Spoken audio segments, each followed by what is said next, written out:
formação.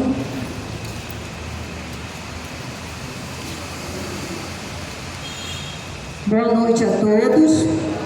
Mais uma vez, né? A gente pede desculpa porque está um pouco assim, pouquinho, né? Por conta de uma situação que houve com o cadeado, né? Que a chave quebrou. Mas graças a Deus Nossa Senhora passou à frente, a ponta saiu de dentro, né? E a gente conseguiu outra chave que o Toninho tinha e deu tudo certo, né? E o tempo é tempo de Deus, né? Então vamos colocar, impor nossas mãos e pedir a graça para que venha nos iluminar o João Antônio, que vai fazer hoje, para que tudo que ele disser seja para a honra e glória do Senhor, que Nossa Senhora passe à frente, que a gente abra o nosso entendimento para cada vez mais ter consciência da importância dessa consagração. Amém? Vinde, Espírito Santo, enchei os corações de vossos fiéis e acendei neles o fogo do vosso amor. Enviai o vosso Espírito, e tudo será criado, e renovareis a face da terra. Oremos. Ó Deus, que instruísse os corações de vossos fiéis com a luz do Espírito Santo, fazei que apreciemos retamente todas as coisas segundo o mesmo Espírito, e gozemos sempre de sua consolação por Cristo Senhor nosso. Amém. Em nome do Pai, do Filho e do Espírito Santo. Amém.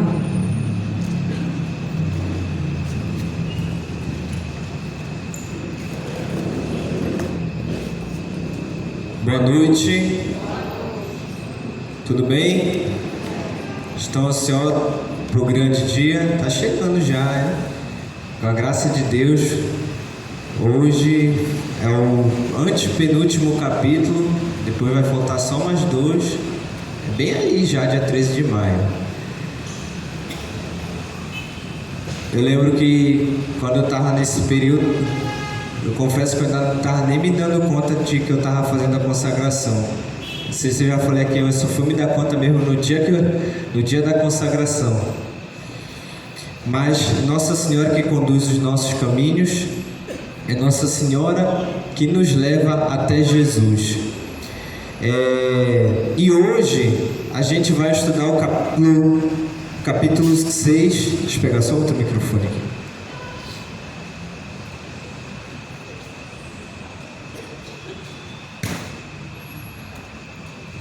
Hoje a gente vai estudar o capítulo 6 do livro, do tratado, que é Figura Bíblica desta Perfeita Devoção, Rebeca e Jacó. Esse capítulo, ele é muito interessante porque ele parece ser apenas um comparativo do que de São Luís vai fazer de Nossa Senhora, comparando ela à figura de Rebeca, mas só que ele traz muitas reflexões para nós. E hoje essa formação ela vai estar muito reflexiva. Então eu peço que vocês tenham bastante atenção, porque eu vou tentar conduzir de maneira bem simples o que São Luís está dizendo aqui. Logo no 183, podem acompanhar aí comigo, capítulo 6, certo? No ponto 183. Lá no meio do parágrafo ele diz: uma figura admirável na história de Jacó, o qual recebeu a bênção de Isaac, graças à solicitude e engenho de sua mãe Rebeca.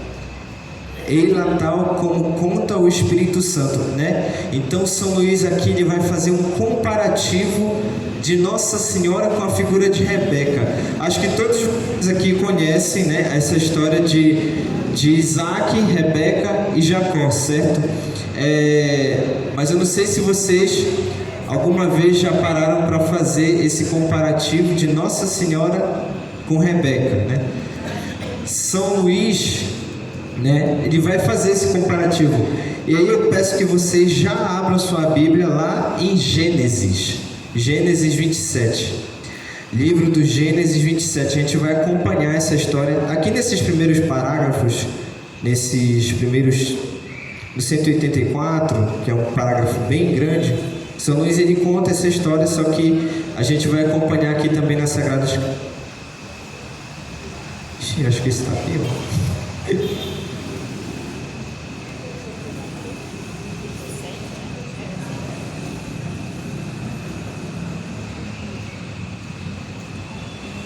Vamos lá. Gênesis 27, acharam? Gênesis capítulo 27. Gênesis capítulo 27.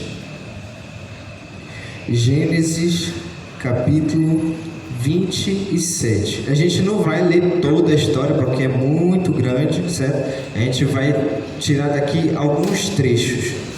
Antes da gente iniciar essa leitura, esse capítulo ele vai trazer para a gente uma reflexão sobre o livre-arbítrio e Nossa Senhora, certo?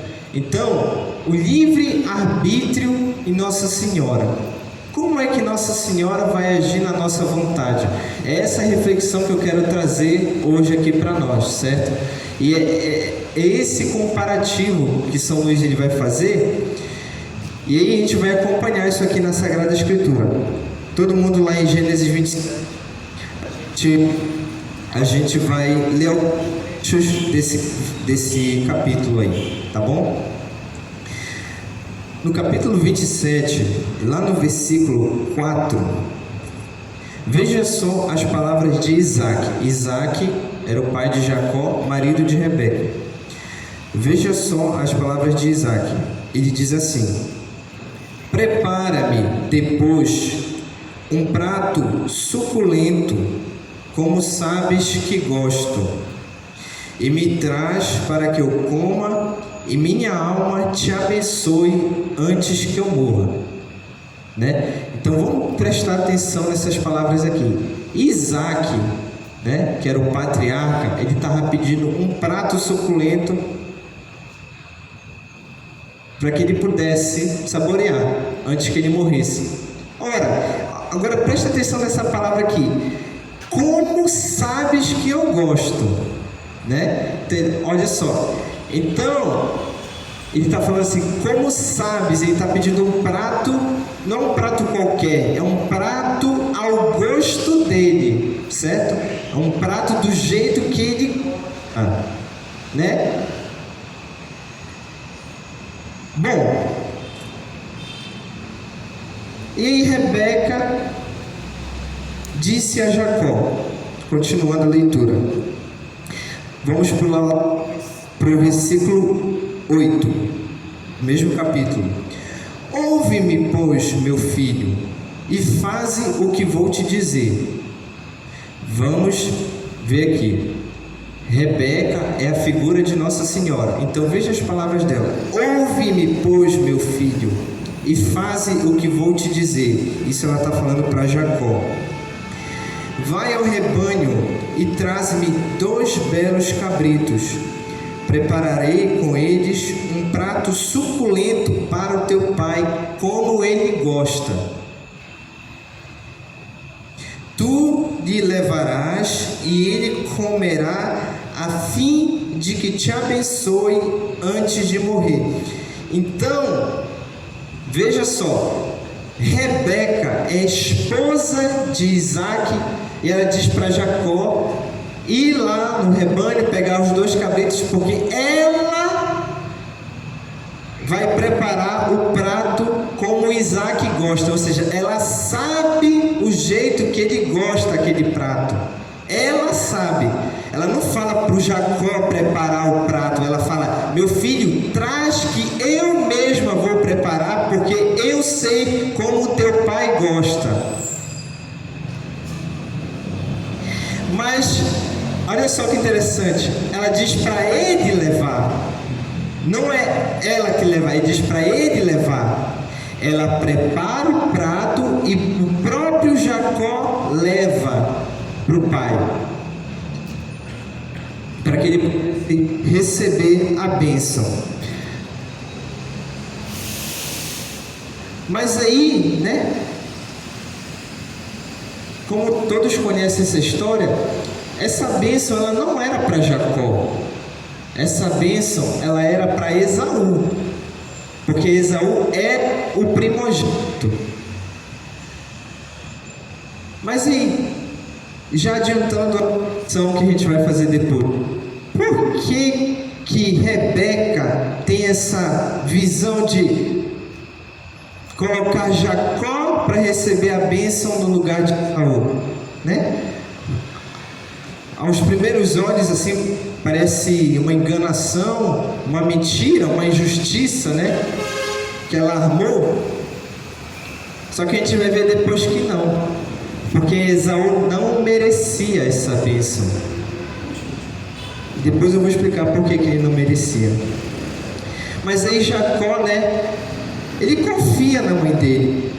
Só que ele pergunta, ele tem dúvidas, né? Ele indaga ela assim: Esaú, meu irmão, é peludo, enquanto eu sou de pele lisa. Se meu pai me tocar, passarei aos seus olhos por um impostor e atrairei sobre mim uma maldição em lugar de bênção, né?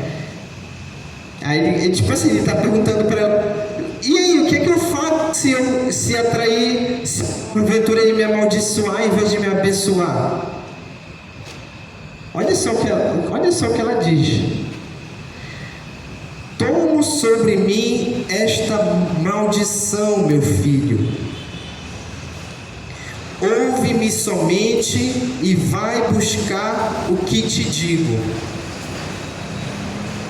Então ela diz: não te preocupa, meu filho, não te preocupa, tudo que acontecer eu suporto, apenas faz o que eu te digo. Ele vai e faz. Como diz aqui em seguida, no versículo 14, Jacó foi, trouxe os 2 cabritos, ela preparou, recebeu, cozinhou, e aí no versículo 16 vai dizer: cobriu depois suas mãos, assim com a parte lisa do pescoço, com a pele dos cabritos, e pôs-lhe nas mãos um prato suculento e pão que tinha preparado, né? E aí, o final dessa história a gente já sabe: Jacó lhe foi, levou para o pai Isaac, recebeu a bênção no lugar de Esaú. Esaú ficou furioso, quis matar Jacó depois, né? A gente vai ver aqui, eu queria também passar um pouquinho aqui para o 28, capítulo 28, que tem uma coisa aqui que chama a atenção. Aí vai dizer que Isaac abençoou Jacó.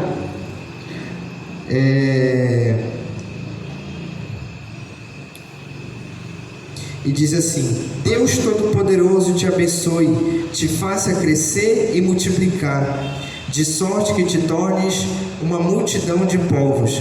E ele diz para Jacó procurar uma esposa conforme o próprio pai tinha designado. E aí diz assim no versículo 6 do capítulo 28: Ora, Esaú viu que seu pai tinha abençoado Jacó e o tinha enviado a Padã-Arã para lhe tomar uma mulher, e que depois de o ter abençoado, lhe proibira de desposar uma filha de Canaã. Viu também que Jacó, obedecendo aos seus pais, partira para Padã-Arã, ou seja, Jacó obedeceu os pais e fez o que eles mandaram. E Esaú compreendeu que as filhas de Canaã não eram bem vistas pelo seu pai. E aí o que ele fez? Ele foi à casa de Ismael e tomou por mulher, além daquelas que já tinha, também tomou a Meelete, filha de Ismael, filho de Abraão, irmã de Nabaiô. Ou seja, ele fez aquilo que o pai dele não gostava. Ele fez tudo aquilo que era contrário à vontade do pai dele. Ele fez, e assim, é bem claro que ele fez de propósito, porque ele sabia da vontade do pai. Agora ele fez tudo ao contrário do que o pai e a mãe mandaram. E Jacó fez tudo o que o pai e a mãe disseram. E ele recebeu as bênçãos. E aí, onde é que Nossa Senhora e a gente se encaixa nessa história? A gente vai ver aqui, aí vocês podem acompanhar no tratado, no parágrafo 185, né, a interpretação dessa história. A gente vai ver que Esaú e Jacó, eles representam dois grupos de pessoas. Esaú representa a figura dos réprobos. A palavra é difícil essa. Fiquei treinando lá em casa para repetir. Réprobos. Figura dos réprobos. E Jacó, ele representa a figura dos predestinados, né? Bom, e o que é um réprobo e o que é um predestinado?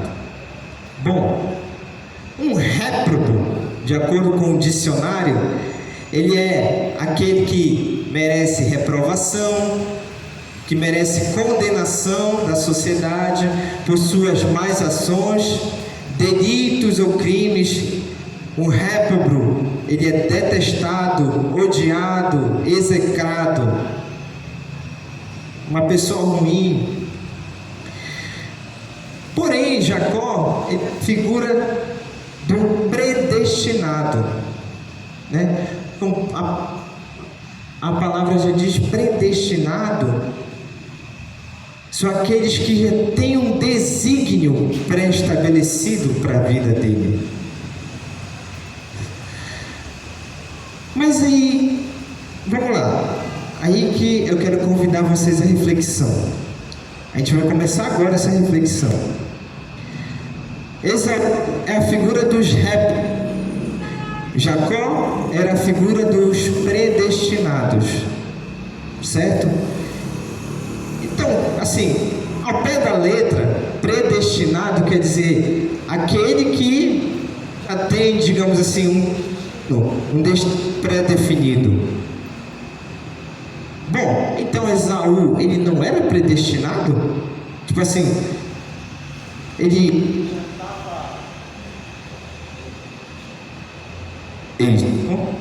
já estava, digamos assim, fadado a fazer o mal? Já estava estabelecido que ele ia fazer o mal? Não tinha escolha para ele? Bom, é aí que entra uma coisa interessante. Na verdade, Esaú, ele era também um predestinado, assim como Jacó. Só que ele se tornou réprobo por escolha própria. Mas o que quer dizer esse predestinado? O que quer dizer de fato esse predestinado? Vamos começar primeiro pela figura dos réprobos. O que são, né? Esaú, ele representa essa figura. E aí, no livro vocês podem acompanhar, São Luís ele descreve, né? Ele vai dizer que os réprobos, nesse terceiro ponto, ele pouco se incomodava de agradar sua mãe Rebeca e nada fazia por ela. Ele era guloso e gostava tanto de satisfazer o paladar que chegou a vender seu direito de primogenitura por um prato de lentilhas, né? Vamos parar nesse ponto 4 aí. Veja só, Esaú, ele era primogênito. Porém, lá na Sagrada Escritura, um pouco antes dessa passagem aí da bênção de Isaac, Esaú chega para Jacó morrendo de fome e não tinha nada para comer. E aí Jacó diz para Esaú: eu te dou um prato se tu me venderes, eu te dou um prato em troca do teu direito de primogenitura. Ou seja, eu viro primogênito no teu lugar e tu recebe um prato de comida. Olha só a troca que Esaú aceitou fazer. Ele vendeu o seu direito de ser primogênito por um prato de comida que ia acabar em minutos. Ele vendeu isso. Isso trouxe consequências sérias para a vida dele. E diz aqui, continua: os réprobos, eles têm a conduta de se fiar em suas próprias forças, nos negócios temporais, não passam muito tempo em casa, não se preocupam de modo algum com a devoção à Santíssima Virgem, Mãe dos predestinados. Esses réprobos vendem o seu direito de primogenitura por um prato de lentilhas, ou seja, pelos prazeres da terra. Ele trocou os bens eternos, os prazeres da terra. Foi isso que Esaú fez. E por isso ele se tornou um réprobo. Ou seja, essa figura contrária. Aí, se você prestar atenção, como São Luís disse, Esaú, ele passava muito tempo em casa? Não passava quase tempo nenhum em casa. Quem passava tempo em casa era Jacó. Ele ficava ali toda hora do lado da mãe dele e do pai. Ele ficava lá em casa. Esaú procurava agradar a sua mãe e o seu pai? Não. Tanto é que ele fez tudo o contrário do que eles disseram. Jacó, não. Ele fez tudo o que a mãe dele falou, recebeu as bênçãos do pai e gostava de agradar os seus pais. Obedeceu eles em tudo. Por isso ele recebeu as bênçãos. Então veja aí, meus irmãos e minhas irmãs, essas duas figuras de alguém que está sempre junto da mãe e do pai, e de alguém que vive afastado e que não se importa. Perceba uma coisa interessante. Esaú, ele odiava a mãe dele? Odiava o pai? Não. Ele não tinha ódio por eles. Mas ele ficava com o pé aqui e outro lá. Ficava termo, ficava morno. Ou seja, ele gostava de dividir um pouco da sua atenção para coisas do mundo e um pouquinho, ele, digamos assim, para dizer que não falei de flores, ele dava sua atenção para a mãe e para o pai. Só um pouco.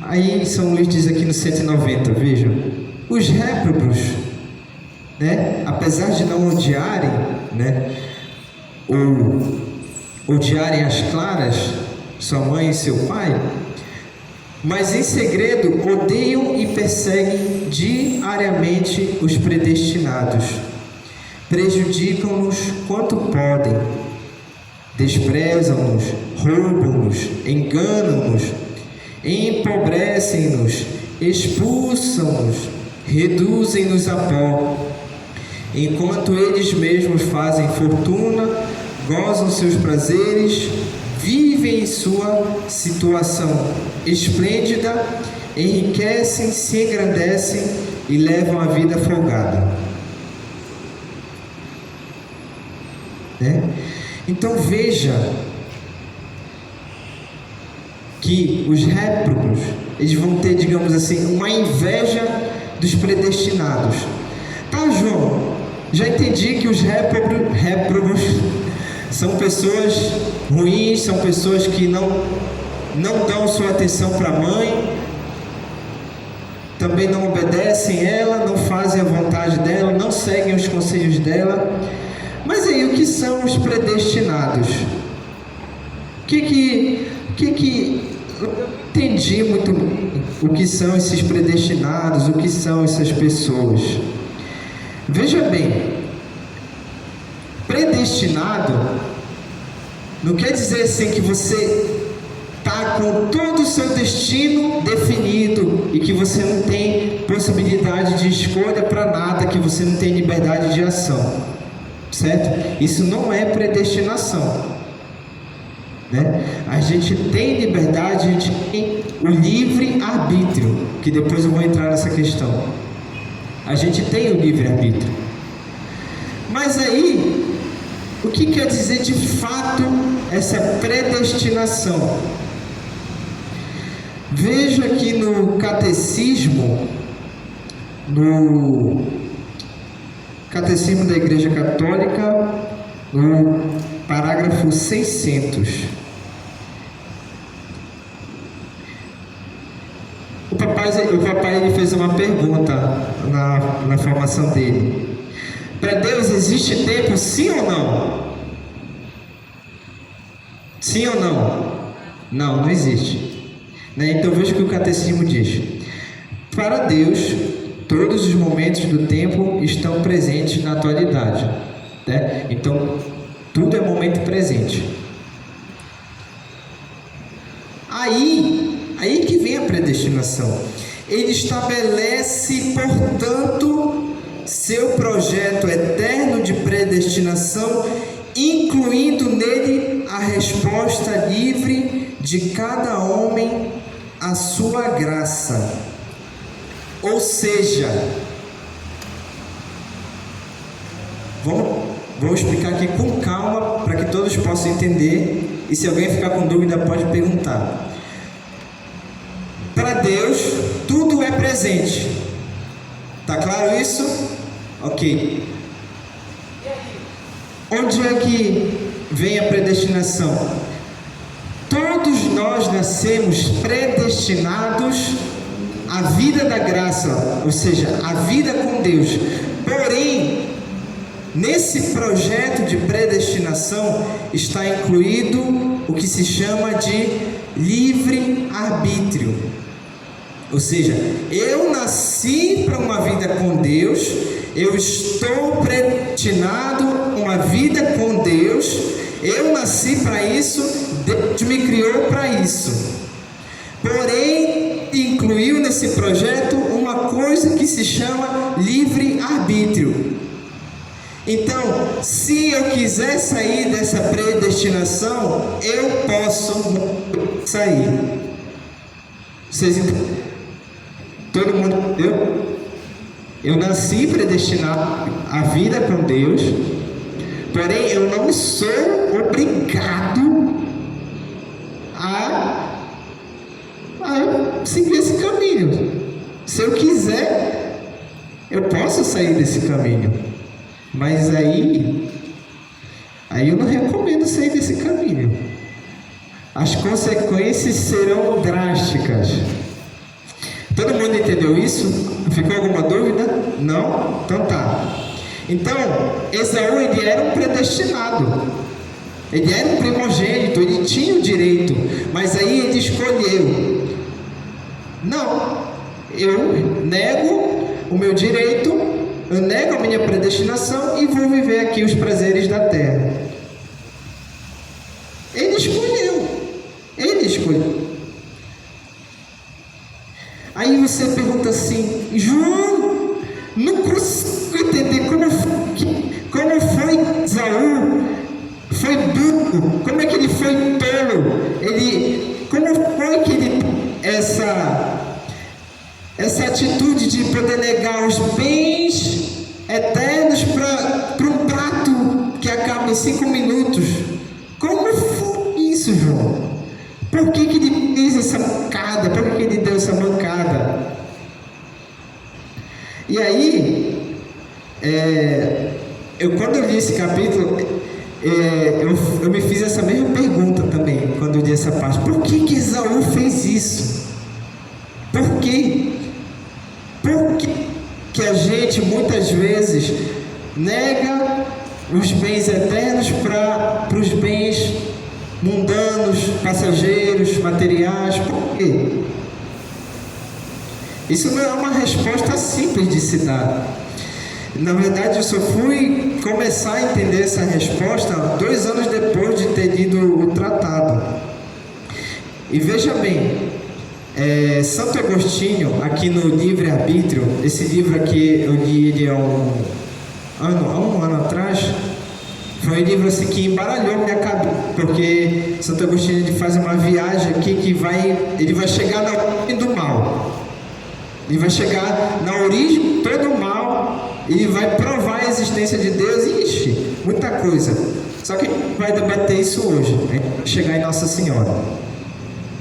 Mas eu queria trazer aqui essa reflexão, porque São Agostinho, aqui no Livre-Arbítrio, ele compara, ele traz uma palavra-chave, que se chama vontade. Você tem vontade, sim ou não? Sim, todos nós temos vontade. Quem te deu essa vontade? Foi Deus que te deu vontade. A vontade, ela é um bem, sim ou não? Sim, ela é um bem. Ela é um bem porque foi Deus que te deu. Agora, imagine só. Nós temos uma inclinação para o pecado, certo? Nós temos uma inclinação natural para o pecado, ou seja, digamos assim, a gente tem uma inclinação natural para baixo. Santo Agostinho ele faz ali uma comparação com a gravidade. Se eu soltar isso aqui, ele vai cair, sim ou não? Caiu. Bom, eu também estou sujeito a essa força que me puxa para baixo, não é verdade? Que se chama gravidade. Ou seja, eu também estou sujeito a cair. Porém, é movimento natural desse objeto aqui cair. Ele não pode fazer nada. Se eu soltar ele aqui, ele vai cair. Eu também estou sujeito a isso.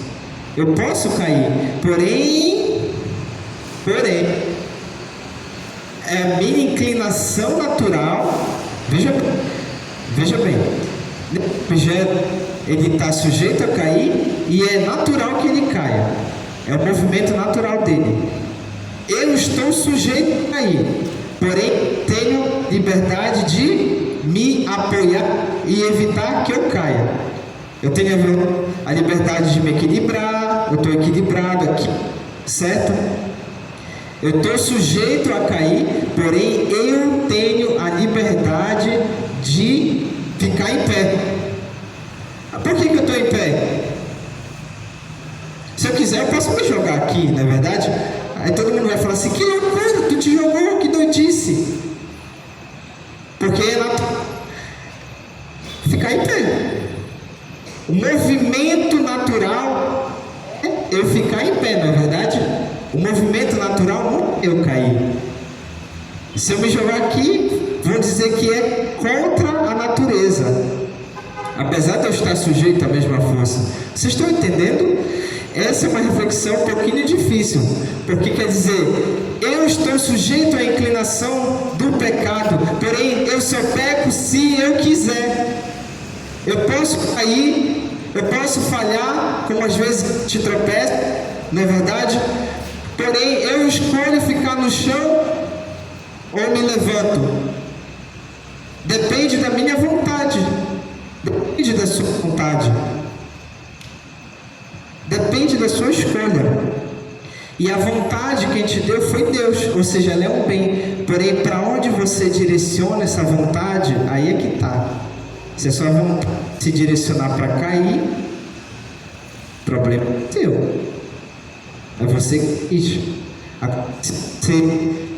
Se direcionar de fato para ficar em pé, é você que quis também. Você direcionou a sua vontade. Esse é natural. Esse é natural, mas eu tenho a liberdade de escolha. Pois não?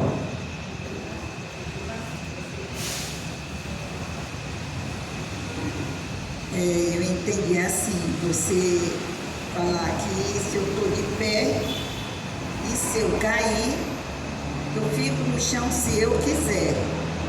Mas se vamos botar o pecado.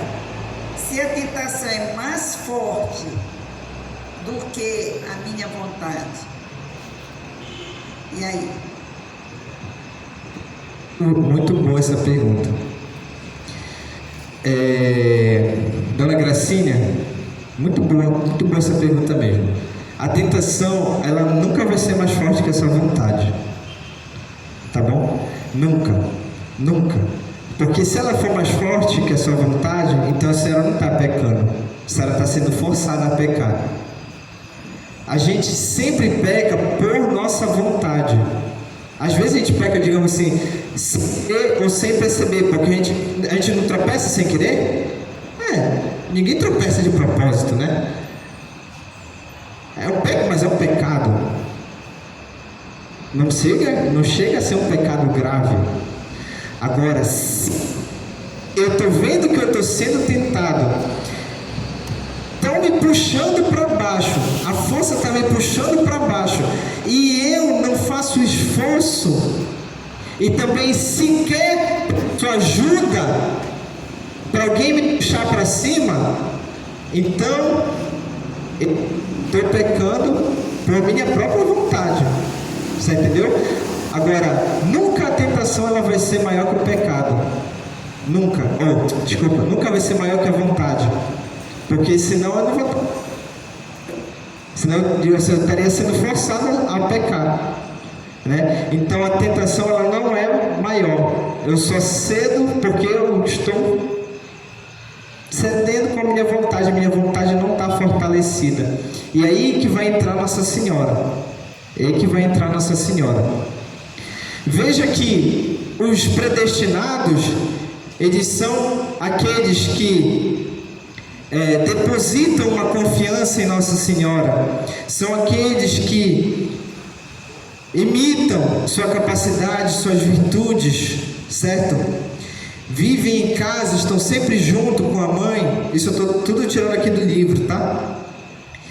E em São Luís vai dizer assim: oh, como é feliz o homem que mora na casa de Maria, na qual fizeste primeiro a vossa morada, Senhor. É nesta casa de predestinados que Ele de vós somente recebe socorro, e em seu coração dispôs subidas e degraus de todas as virtudes para elevar-se à perfeição neste vale de lágrimas. Os predestinados, eles amam eternamente e honram em verdade a Santíssima Virgem como sua boa mãe e senhora.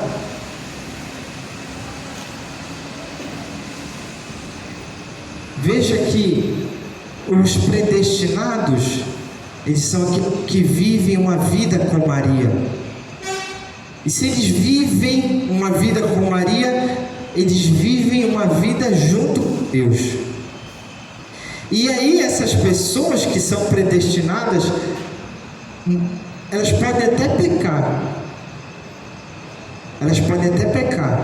mas elas vão aprender a se livrar do pecado, elas vão aprender a combater o pecado, e elas vão aprender a não mais pecar.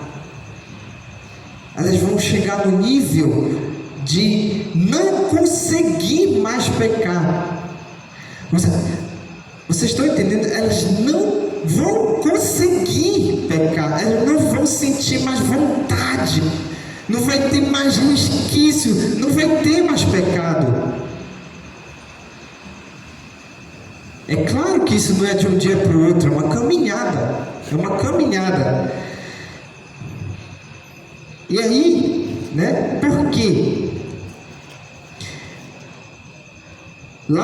A gente vai pular lá pro 201, né? Por que os predestinados eles vão chegar nesse nível?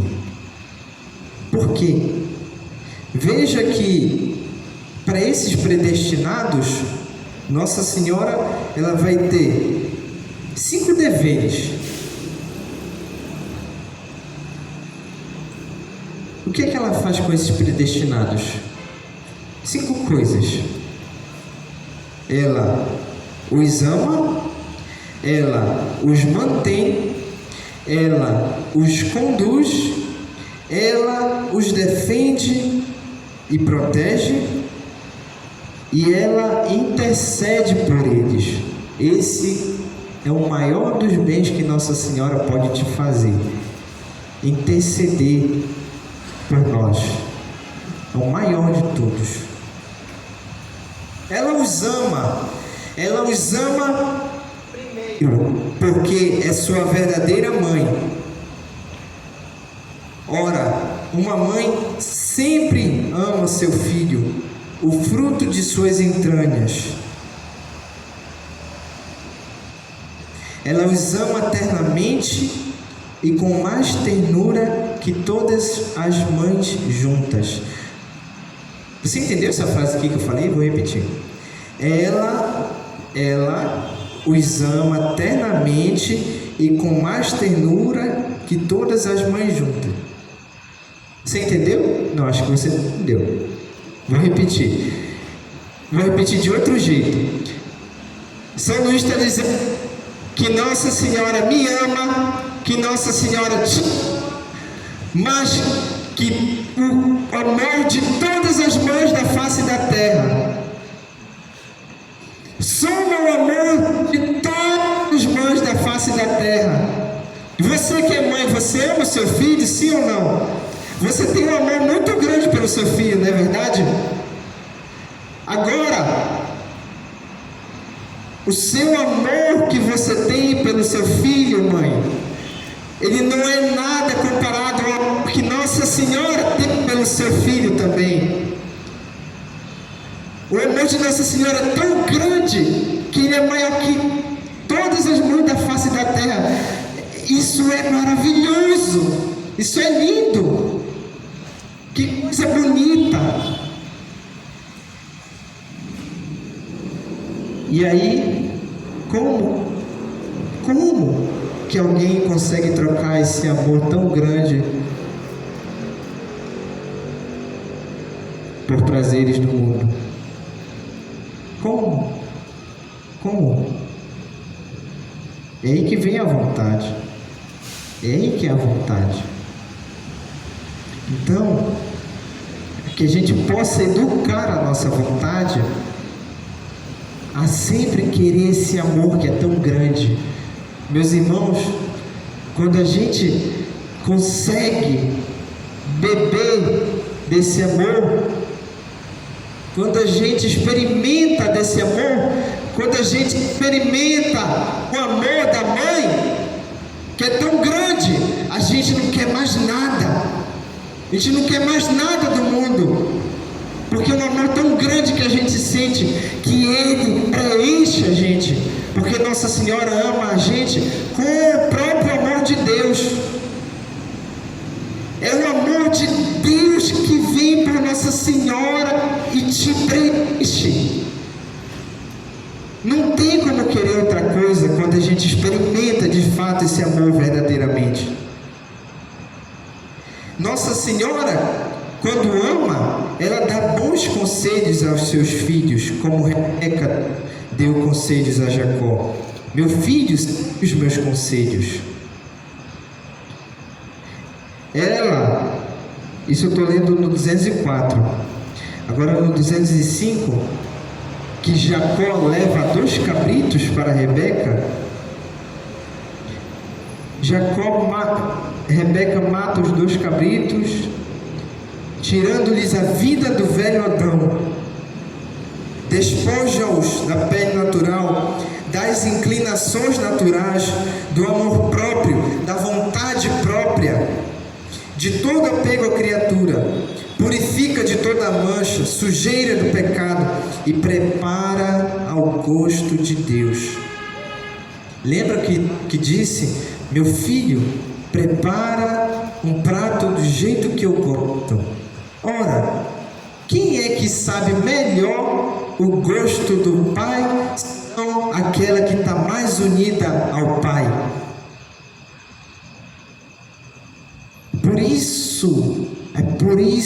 É esse o sentido dessa consagração, porque a gente não sabe, a gente não sabe, ela sabe porque ela está unida. Então, minha mãe, eu me consagro a Ti para que a Senhora me prepare ao gosto de Deus, para que essa me deixe do jeito que Deus quer que eu seja. Ela sabe. A gente não sabe. A gente quer fazer do jeito que a gente acha. A gente acha que é, mas não é. Mas ela sabe. Então, por isso a gente se entrega a ela. E aí, continuando, lá no 207,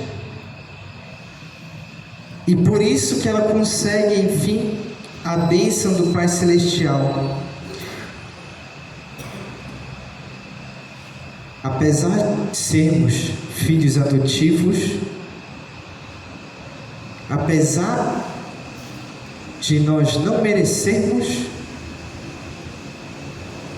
apesar da gente não merecer essa bênção,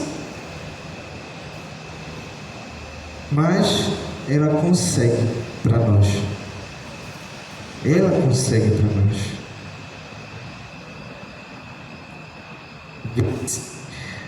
Ponto 2. Ela os mantém.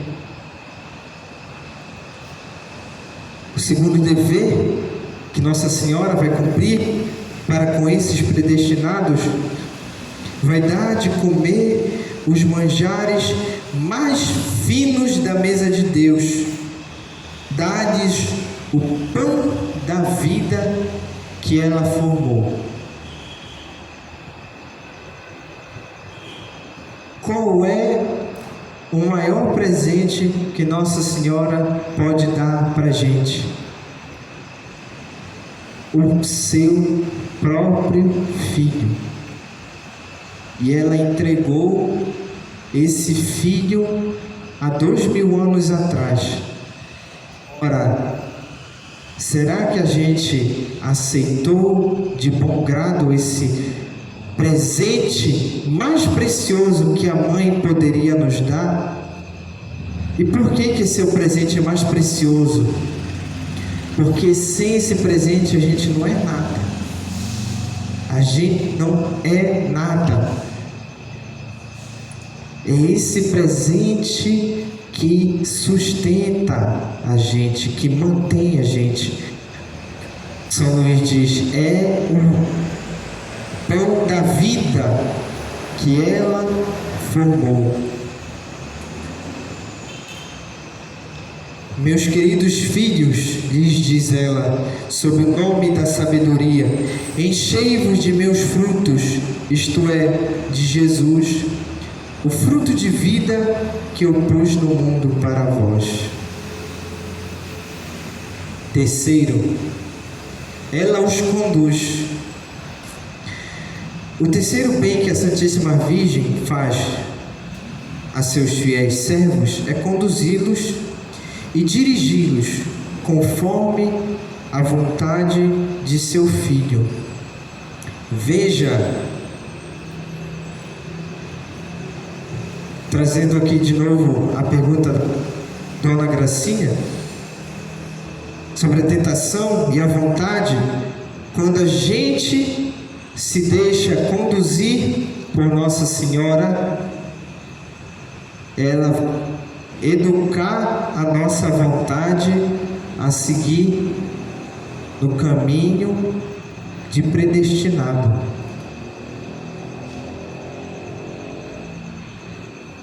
Ela vai conduzir a gente. Rebeca conduzia o pequeno Jacó e de vez em quando lhe dava bons conselhos. E deu-lhes tanto para lhe atrair a bênção de Isaque, como para subtrair-se a fúria de Esaú. Maria, a estrela do mar, guia todos os seus fiéis servos ao bom porto. No mesmo parágrafo diz: um filho que obedece a Maria pode acaso errar o caminho que leva à eternidade? Um filho que obedece a Maria pode errar o caminho da eternidade? Evidentemente que não, porque ela já está lá, ela já está na eternidade, e ela já está na glória eterna, ressuscitada. É a única. Então o filho que obedece a essa mãe não tem como ele cair no caminho da desgraça. Não tem. Só cai se não obedecer. Se fizer o contrário do que ela aconselha. Veja que Nossa Senhora, no Evangelho, ela diz: fazei tudo o que ele vos disser. Ou seja, ela não diz nada do que é contrário à vontade de Deus. E Nossa Senhora veio aparecendo ao longo da história da humanidade, aparece até hoje, inclusive aparece na atualidade. Ela vem repetindo a mesma mensagem: conversão, penitência, oração, se voltem para Deus, rezem o terço, rezem o rosário. Quem obedece os conselhos da mãe não tem como errar, não tem. Quem desobedece certamente vai errar. Quarto, ela os defende e protege. O quarto favor que a Santíssima Virgem presta a seus filhos e fiéis servos é defendê-los e protegê-los de seus inimigos. Rebeca, por seus cuidados e por sua habilidade, livrou Jacó dos perigos que o ameaçavam. Assim, Nossa Senhora te protege todos os dias. Nossa Senhora, ela é a rainha dos anjos. Então, quando ela vê um perigo, como São Luís diz aqui, se aproximando de ti, ela envia batalhões de proteger. Batalhões. Veja que Nossa Senhora não mede esforços para proteger a gente.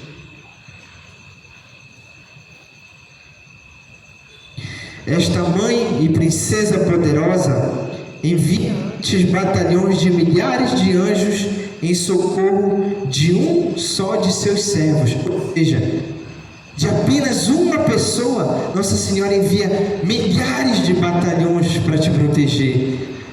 Não tem proteção melhor que essa. Não tem.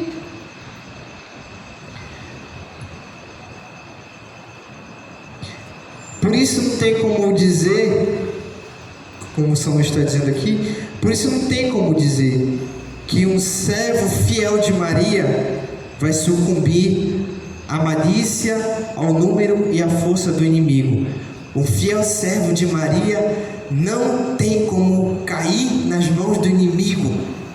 maravilha, que beleza! A gente tem uma proteção que ninguém pode vencer, que demônio nenhum pode vencer, uma proteção mais poderosa que tudo. Te protege todos os dias, se você for um fiel servo de Maria.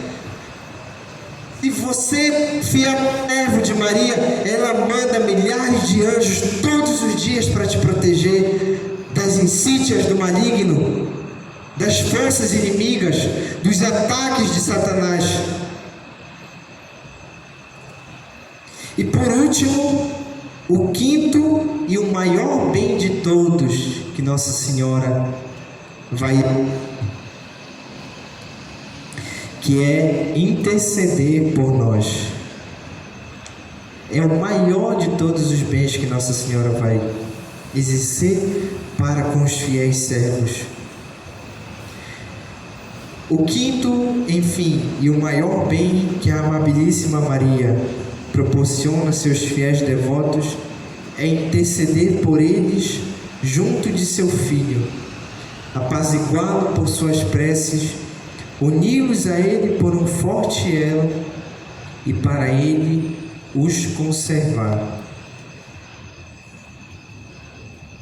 Além disso, no 212,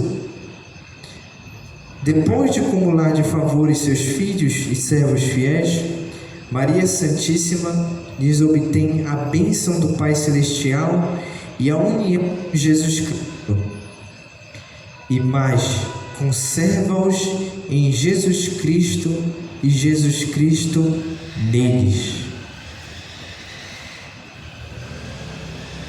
Veja só, o maior bem, a intercessão de Nossa Senhora, ela te leva aquilo que você foi criado, aquilo que a gente foi predestinado. A gente foi criado e predestinado a uma união com Deus. E a intercessão de Nossa Senhora nos leva a essa união com Deus, nos leva a um bem supremo, a um bem que a gente não consegue. Aqui nesse momento, a gente não consegue nem sequer ter noção desse bem. Veja que Nossa Senhora, ela intercede suas necessidades. Nossa Senhora, ela intercede por aquilo que você precisa, seja sua saúde, seja o bem de alguém, seja a casa própria, seja o emprego. É claro que Nossa Senhora intercede por isso. É claro que ela intercede. Se isso for para o seu bem, para a sua santidade, é claro que ela vai interceder. Só que isso não é o fim principal. Essa não é a principal finalidade da intercessão de Nossa Senhora. A principal finalidade é que leva a gente a uma união com seu Filho Jesus Cristo. Veja que todos os santos, todos, se confiaram a Nossa Senhora. Todos se confiaram a Nossa Senhora. E eles chegaram a uma união com Deus por intercessão dela. Por intercessão. Por isso, meus irmãos e minhas irmãs, não tem como a gente chegar no nosso fim último, que é Jesus Cristo, se não for por meio de Nossa Senhora. Se a gente não se entregar para Nossa Senhora, a gente vai estar correndo o risco de caminhar sozinho. Se a gente caminha sozinho, a gente cai.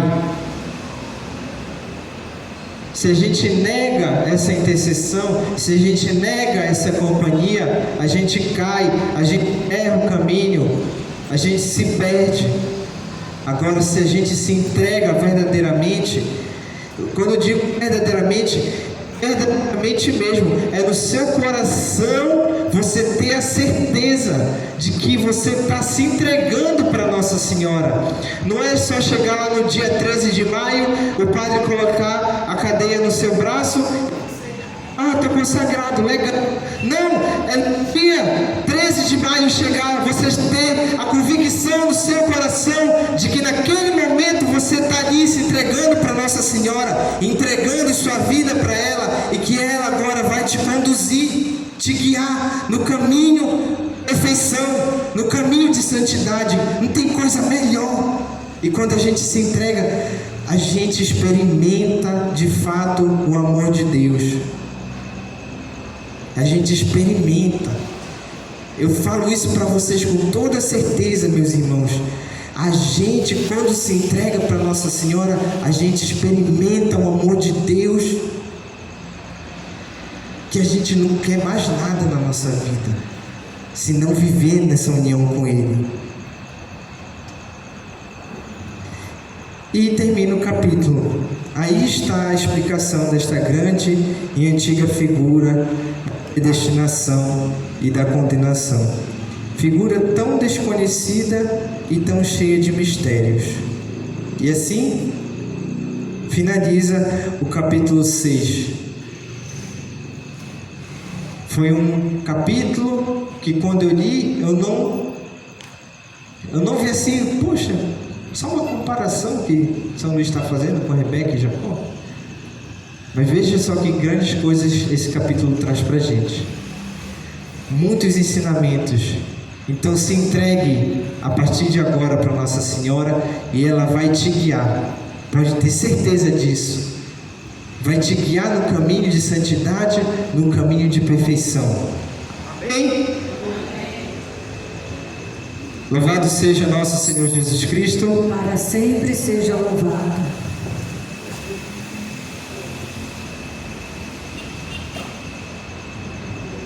Testemunho. Posso dar um testemunho? 5 minutos, tá? Eu ia deixar para fazer em outro momento, mas como a explanação assim, ela foi muito ao encontro do que aconteceu comigo há 27 anos atrás, né? Tinha falado com a dona Nena, algumas pessoas particulares sabem, mas eu nunca falei em público o que aconteceu comigo. Quando eu era adolescente, eu era da igreja, e depois eu comecei a estudar sobre Karl Marx, mais-valia, toda aquela coisa, e eu me afastei da igreja durante 10 anos, não é? Nunca fui de beber, nunca fui de fumar, tá? De festa, nunca fui de balada. Eu tinha muitos defeitos, mas meu maior defeito era namorar quando eu era novo, né? Hoje em dia eu considero que isso é defeito pela educação que eu dou a ele, porque às vezes nós pensamos que isso é uma qualidade, né? Nós homens pensamos que isso é uma qualidade, e depois a gente reflete que isso é defeito. E eu passei 9 anos da minha vida morando sozinho, não é? Sozinho, literalmente. Nesse período que eu fiquei afastado da igreja, eu frequentei a Umbanda, o Espiritismo, Seixonoe, a arte Maricari do Brasil, Vale do Amanhecer, tudo que vocês possam imaginar, tá? Eu era de acender vela no cemitério, tá? Para Camilo Salgado, Espírito de Luz, um monte de coisa. E eu estava procurando Deus, porque quando eu me afastei da igreja católica, eu estava procurando Deus. E eu estava em casa, morava só, né? Eu comprei este terreno onde a gente mora quando eu tinha 21 anos. Passei 2 anos trabalhando fora e depois eu vim. E eu estava limpando lá o quintal de casa e mais ou menos umas 11 horas eu senti frio. não é? Naquele sol. E à noite eu sonhei com Nossa Senhora, tá? E ela dizia assim mesmo: leva uma rosa branca, uma amarela e uma vermelha lá no santuário de Fátima, vai e não me pergunta para que é, só disse vai. E aí, como Rebeca fez, não é? Faz, me obedece. E eu não falei nada para ninguém, não é?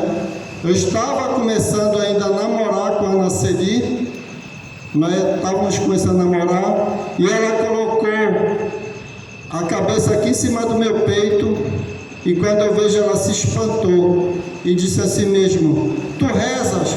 Eu digo: eu rezo. Não, mas tu reza mesmo? Eu rezo. Era só mentira. Rezava para tudo, menos rezar realmente. Eu disse, duvidei, não é? E ela disse: não, porque Nossa Senhora está aí do lado do teu coração, pedindo para te rezar por ela. E aí eu duvidei: qual Nossa Senhora? Ela disse: Nossa Senhora só é uma. Eu disse: qual Nossa Senhora? Aí que ela pegou, fez assim, do jeito que Nossa Senhora está aqui. Então eu levei a rosa branca, a amarela e a vermelha lá no santuário de Fátima, lá em Belém, e eu passei 3 meses, ou seja, quando eu voltei para a igreja, eu só participava da missa lá. Eu chorava, eu entrava e chorava lá, não é? Hoje eu tenho algumas certezas, não é? Primeira certeza é da existência concreta de Nossa Senhora, tá? Essa é a certeza que eu tenho. A outra certeza é que ela nos ama profundamente, ela não quer nos perder, porque ela poderia muito bem me perder pelo caminho que eu estava indo, que eu não sabia nem qual caminho eu estava, mas eu acho que agora eu deveria estar numa situação bem pior, não é? Apesar de não beber e não fumar, hein? E a gente acha que esses são maiores pecados, não é? Temos pecados muito maiores, tá? E a certeza que eu tenho hoje é essa, da existência concreta da Nossa Senhora, que ela nos ama unicamente, cada um no fundo do coração, como o João Antônio colocou. E a outra, ela poderia muito bem dizer assim mesmo: olha, fica no espiritismo, é bom, fica na Umbanda, é muito legal. Não, volta para a Igreja Católica. Qual é a certeza que eu tenho hoje? Que a nossa igreja é que tem os elementos verdadeiros, não vou dizer nem mais verdadeiros, mas verdadeiros, para nos aproximar de Deus. E nós só nos perdemos na Igreja Católica só se for pela nossa vontade. Nenhuma outra, que não são religiões, são cultos, são um monte de coisa, mas não é, tá? Não tem a verdade que a nossa igreja tem. Essas são as certezas. E olha, ninguém venha me falar de espiritismo, de Umbanda, de Seixonê, Arte Maricária do Brasil, de tudo que vocês possam imaginar, porque eu estive lá dentro. Tá? Eu estive lá dentro, eu sei disso, tá? É tudo um engodo para nos afastar do amor de Nossa Senhora e nos afastar de Deus. Então, se não estivermos passando por essa pandemia, vamos rezar, Vamos confiar na Nossa Senhora, que ela tira qualquer um, mesmo não querendo, do poço onde está.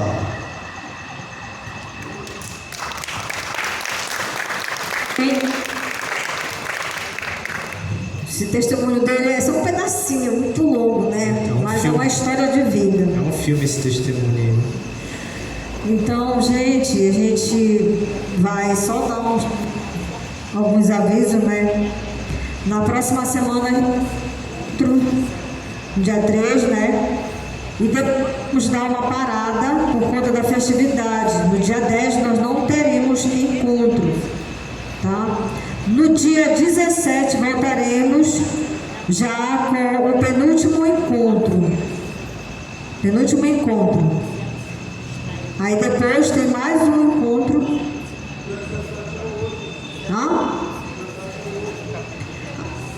Dia 17? Ah, tá, desculpa. Dia 17 é o último capítulo do livro. E no dia 24, aí vocês já vão estar no período dos exercícios espirituais. A gente já está organizando as leituras, porque elas são muitas, entendeu? Para vocês não se perderem. A gente vai, se Deus quiser, colocar numa folha que é melhor para você estudar, né? Fazer a reflexão, meditação, já com o papel do lado assim. Porque para a gente ver assim, quando a gente manda no celular, é um pouco complicado. Então a gente vai colocar numa folha organizada para você ter. Tá bom? Se Deus quiser, na outra semana a gente já traz. No dia 24, nós vamos ter um encontro extra, que a gente não quer que ninguém falte, porque o dia 24 vai ser a nossa última presença. Então já acabaram as formações, mas a gente vai fazer assim um apanhado, né? A gente já está fazendo esse apanhado para a gente ter um pouco mais de esclarecimento, né? Formatar mais no nosso coração, né? Não na nossa mente só, né? No nosso coração, para ter cada vez mais a certeza de que fomos chamados a essa consagração, né? A gente, às vezes, na reta final, nós tivemos gente que não quis fazer, como a Silvia colocou aqui, né? Por conta disso, por conta daquilo. Então, vem muitas coisas, gente. Mas como está nesse capítulo de hoje, que São Luís coloca, né? Se você confia, né, a sua vontade a Nossa Senhora, você sabe que é vontade de Deus. Então, não tenha medo de se consagrar. Porque ainda não sou puro e santo. Ninguém é puro e santo. Estamos numa caminhada de peregrinos, né? Você cai, você levanta, você só fica ali no chão se você quiser, mas você confia nela, ela, com certeza ela joga o seu manto, ela lhe puxa, ela esmaga a cabeça da serpente por você e você continua a caminhada, porque essa é a caminhada do cristão, né? Até chegar ao rumo, se a graça de Deus nos permitir, de nos tornar santo, é pela vontade de Deus, né? Senão vamos passar o céu fazendo bem a terra, né? Aí é Deus que vai decidir, Ele que escolhe, né? Mas que a gente possa ter como na oração, né? Que a gente pelo menos esteja no convívio dos eleitos, né? Isso já é uma grande graça. Então, assim, a gente conta com todas as presenças de vocês, principalmente no dia 24, que a gente vai ter esse momento assim que é essencial de reflexão. É como se fosse uma espiritualidade, mas é um momento essencial de reflexão para você entender o que é realmente esse chamado, porque é um chamado, né? Porque é um chamado, porque às vezes a gente diz assim, não sei nem o que eu estou fazendo aqui. Mas a gente foi chamado, porque você está aqui é porque você foi chamado, então não pode olhar para trás, para virar estátua de sal, tá bom? Vamos continuar com ela, pegando na mão dela, pedindo para ela cobrir com o seu manto e continuar, e não faltar, tá bom? Não faltar, que é importante. O dia 24 ele é uma data muito importante que a gente está programando assim, para um momento de reflexão. Amém? Amém. Então, Pera um instantinho. Nós já temos o nosso modelo da nossa camisa, graças a Deus, a nossa querida Dani, que é a filha da dona Rita, porque ela estava realmente muito cheia de coisa, ela fez, elas estão lindas. Só que assim, ela deu o modelo, nós mandamos para o padre para ele observar, para ver se não tem nada ao contrário, né? Tudinho para ele dar o aval dele. Assim que ele mandar, a gente já vai postar lá, tá bom? Pra gente ver como é que tá, né? Que nós achamos muito bonitos, muito mesmo o design, tá? A gente vai postar tudinho para saber se vocês estão de acordo. A gente espera que todos estejam, porque foi todo o desenho que ela fez ficou muito lindo. Bom, se Deus quiser, daqui para amanhã a gente coloca. Vamos rezar? Vamos rezar para nosso encontro com a graça de Deus, que nós possamos consagrar esta semana que está iniciando Nossa Senhora, consagrar nossa vontade, nossos pensamentos, nossas ações, tudo aquilo que somos e temos, nós entregamos a Ti, minha Mãe, para que Tu tomar conta e fazer aquilo que Tu bem entenderes com nossas vidas, com nossas atitudes, porque a Tua vontade é a vontade de Deus. Ave Maria, cheia de graça, convosco, bendita sois vós entre as mulheres, bendito é o fruto do vosso ventre, Jesus. Santa Maria, Mãe de Deus, rogai por nós. Amém. Sua bênção, seu diácono.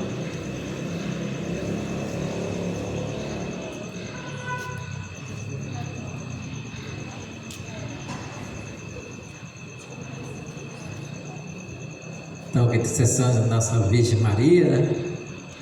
Que essa nossa consagração está chegando para fortalecimento mais da nossa fé, né? Então, a gente temos que rezar para combater esse grande inimigo que está aí destruindo a nossa família, não é isso? Então, vamos fazer a nossa vez. O Senhor esteja convosco. Pela intercessão de Nossa Senhora, a bênção de Deus Todo-Poderoso, que é Pai, Filho e Espírito Santo, e de paz o Senhor vos acompanhe. Tenha uma boa noite, até o próximo momento.